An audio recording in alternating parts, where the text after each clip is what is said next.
ইসলাম আশীর্বাদ ছাড়া, তাদের দোয়া এবং ভোট ছাড়া আপনারা কোনোদিন পারবেন না সেখানে গদিতে পৌঁছতে। এই জন্য হেফাজত ইসলামকে মাইনাস করার চেষ্টা করবেন না।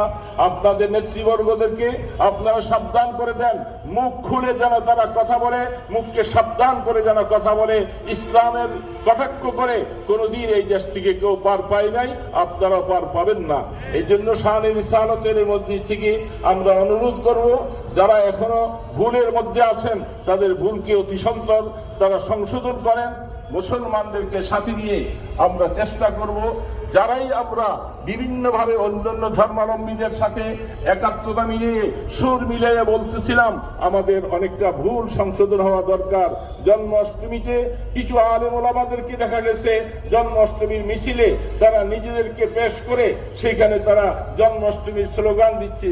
তাদের ধর্ম নিয়ে আমাদের স্লোগান দেওয়ার কিছু নয়, তারা তাদের জানমাল নিয়ে আমাদের দেশে নিরাপদে থাকবে, এটি আমাদের কথা। কিন্তু তাদের জন্মাষ্টমীকে আমরা শুভযাত্রাকে আমরা শুভাগমন বলে, শুভ আনন্দময় কথা বলে আমরা যারা বলছি, তারা নিজেদের ঈমানকে সদৃঢ় নেওয়ার দরকার, ঈমানকে আল্লাহর কাছে পেশ করা দরকার।